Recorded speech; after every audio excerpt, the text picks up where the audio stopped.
Saya akan sedikit menjelaskan mengenai latar belakang dari pembidangan hak atas tanah. Indonesia sebagai negara agraris dengan populasi yang mayoritas bermata pencaharian di sektor pertanian memiliki tanah sebagai aset yang sangat vital dalam kehidupan ekonomi, sosial, dan budaya masyarakatnya. Namun, masalah kepemilikan dan pemanfaatan tanah sering menjadi sumber konflik dan ketidakpastian hukum. Kebutuhan akan pemahaman yang mendalam tentang hak atas tanah menjadi semakin mendesak, terutama dalam konteks mengatasi ketimpangan dan memastikan keadilan dalam distribusi dan pemanfaatan tanah. Pemerintah Indonesia telah mengeluarkan berbagai peraturan untuk mengatur masalah agraria, termasuk mengenai pembidangan hak atas tanah. Pembidangan hak atas tanah menjadi instrumen penting dalam upaya memberikan kepastian hukum bagi para pemegang hak tanah. Namun demikian, implementasinya seringkali masih menghadapi berbagai tantangan. Oleh karena itu, penelitian yang mendalam tentang klasifikasi pembidangan hak atas tanah akan membantu memberikan pemahaman yang lebih komprehensif tentang isu-isu agraria yang relevan dan menawarkan kewawasan baru untuk memperbaiki kebijakan dan praktik agraria di Indonesia. Ya teman-teman, ada dua rumusan masalah dari kelompok kami. Yang pertama, apa pengertian dan konsep pembidangan hak atas tanah? Dan yang kedua, apa pengertian dari hak tanah primer dan sekunder? Pengertian dan konsep pembidangan hak atas tanah. Berbicara mengenai hak atas tanah, untuk memahami mengenai hak-hak atas tanah yang tertuang dalam Undang-Undang Pokok Agraria, yaitu pasal 16 yang dimaksud dalam pasal 4 ayat 1, menyatakan atas dasar hak menguasai dari negara sebagai yang dimaksud dalam pasal 2. Tentukan adanya macam-macam hak atas permukaan bumi yang disebut tanah yang dapat diberikan kepada dan dipunyai oleh orang-orang, baik sendiri maupun bersama-sama dengan orang lain serta badan-badan hukum. Mengulas mengenai hak atas tanah ini, terlebih dahulu kita harus mengetahui apa itu hak dan apa itu tanah. Hak menurut KBBI menyatakan bahwa hak mempunyai pengertian wewenang, kekuasaan untuk berbuat sesuatu karena telah ditentukan oleh undang-undang, aturan, dan sebagainya. Dan tanah diartikan sebagai bumi dalam arti permukaan bumi atau lapisan bumi yang di atas sekali. Keadaan bumi, permukaan bumi yang diberi batas, daratan, tanah air, negeri tempat kelahiran, daerah yang termasuk dalam sesuatu pemerintahan. Berdasarkan definisi mengenai hak atas tanah tersebut di atas, dapat diartikan bahwa hak atas tanah yaitu hak yang memberi wewenang kepada seseorang yang mempunyai hak dapat mempergunakan atau mengelolanya untuk mengambil manfaat dari hasil tanah tersebut. Jadi, hak atas tanah ini berisikan 1.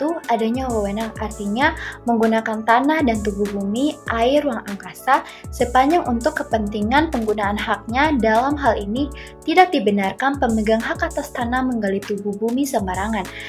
Diperlukan izin tersendiri untuk itu. 2. Adanya larangan, artinya penggunaan wewenang tidak boleh merugikan pihak lain dan adanya pembatasan wewenang yang terletak pada sifat haknya.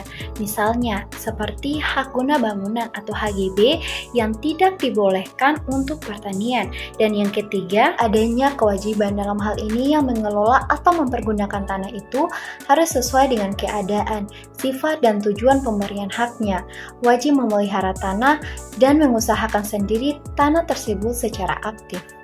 Pertama ada hak atas tanah primer. Hak atas tanah primer merujuk pada hak-hak yang diberikan langsung kepada individu atau badan hukum sebagai pemilik tanah. Ini mencakup hak yang bersifat fundamental atau dasar dalam kepemilikan tanah, seperti hak milik atau hak penuh untuk memiliki, menggunakan, dan memindah tangankan tanah. Ada juga hak guna bangunan atau hak untuk membangun atau memiliki bangunan di atas tanah milik orang lain, dan juga ada hak guna usaha, yaitu hak untuk mengolah atau menggunakan tanah untuk tujuan pertanian atau non-pertanian. Hak milik atas tanah. Hak milik atas tanah adalah hak turun-temurun, terkuat, dan terpenuh yang dimiliki seseorang atas tanah. Dapat dialihkan kepada pihak lain, tetapi hanya warga negara Indonesia atau badan hukum yang ditetapkan oleh pemerintah yang dapat memilikinya. Warga negara Indonesia yang memperoleh hak milik harus melepaskannya dalam 1 tahun jika kehilangan kewarganegaraannya. Jika sesudah jangka waktu tersebut hak milik itu tidak dilepaskan, maka hak tersebut akan dihapus karena hukum dan tanahnya jatuh pada negara.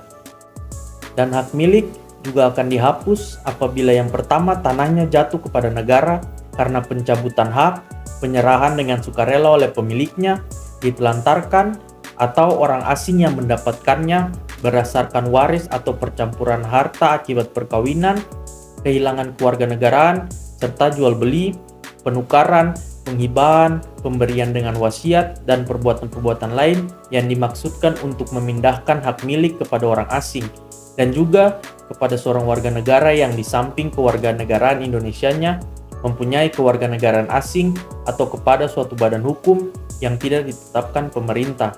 Dan yang kedua, apabila tanahnya musnah. Hak guna usaha adalah hak yang mengusahakan tanah yang dikuasai langsung oleh negara paling lambat 25 tahun guna perusahaan perikanan, pertanian, dan peternakan. HGU diberikan atas tanah yang luasnya paling sedikit 5 hektar dengan ketentuan bahwa jika luasnya 25 hektar atau lebih harus memakai modal yang layak dan teknik perusahaan yang baik sesuai dengan perkembangan zaman. Yang dapat mempunyai HGU adalah warga negara Indonesia. Kedua, badan hukum yang didirikan menurut hukum Indonesia dan berkedudukan di Indonesia. HGU dapat beralih dan dialihkan kepada pihak lain. HGU hapus karena jangka waktunya berakhir, diberhentikan sebelum jangka waktunya berakhir karena sesuatu syarat tidak dipenuhi. Yang ketiga, dilepaskan oleh pemegang hak sebelum jangka waktunya berakhir. Keempat, dicabut untuk kepentingan umum. Kelima, ditelantarkannya. Dan yang keenam, tanahnya musnah. C. Hak guna bangunan.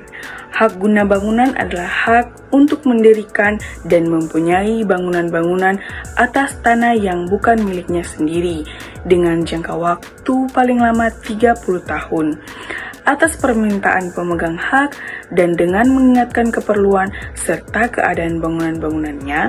Jangkauan waktu hak guna bangunan dapat diperpanjang paling lama 20 tahun.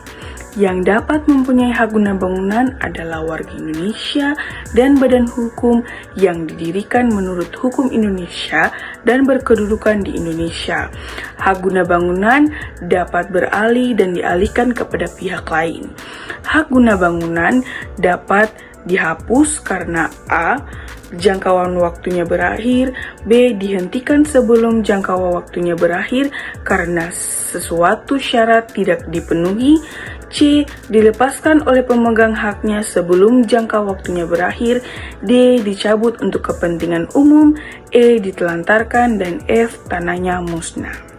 Hak pakai adalah hak untuk menggunakan atau memungut hasil dari tanah yang dikuasai langsung oleh negara yang memberi wewenang dan kewajiban yang ditentukan dalam keputusan pemberiannya oleh pejabat yang berwenang memberikannya, atau tanah milik orang lain dalam perjanjian dengan pemilik tanahnya, yang bukan perjanjian sewa-menyewa atau perjanjian pengolahan tanah.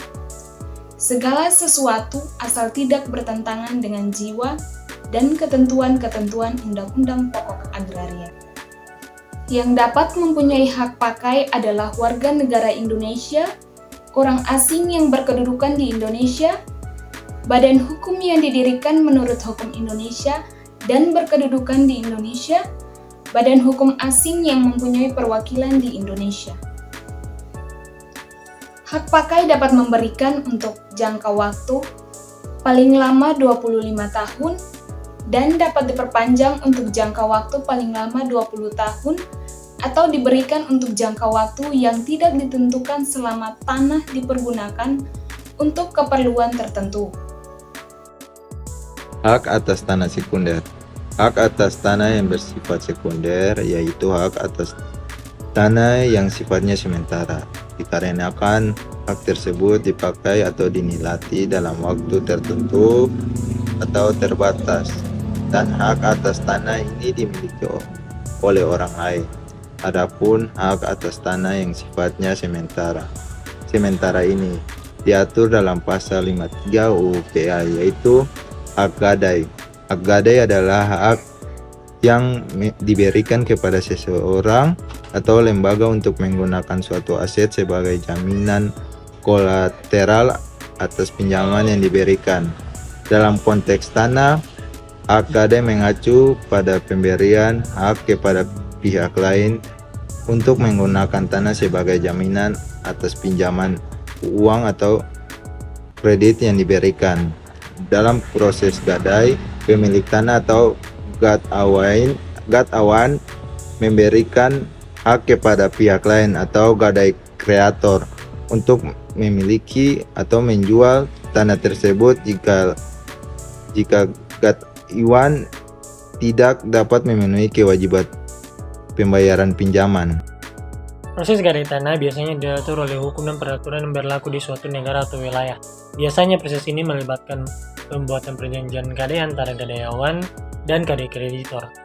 Ia menetapkan syarat-syarat dan kondisi-kondisi yang mengatur penggunaan tanah sebagai jaminan. Perjanjian ini juga menetapkan hak dan kewajiban masing-masing pihak terkait dengan proses gadai, termasuk hak untuk menjual, menarik kembali tanah tersebut jika terjadi pelanggaran kontrak. Selain hak gadai, ada juga hak usaha bagi hasil.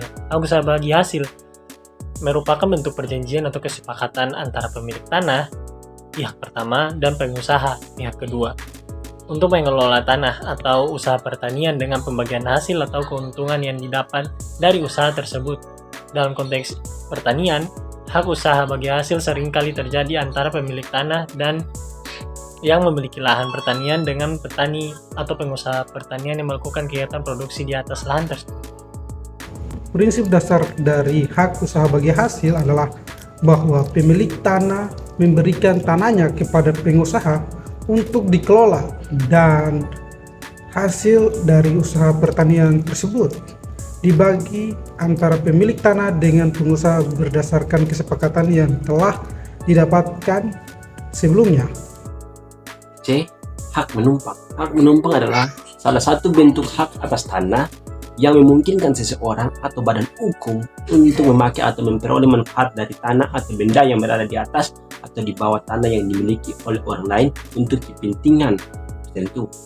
Ini berarti pemegang hak menumpang tidak memiliki kepemilikan atas tanah tersebut, namun diberikan izin atau hak untuk menggunakan atau memanfaatkan tanah tersebut dalam batas-batas tertentu.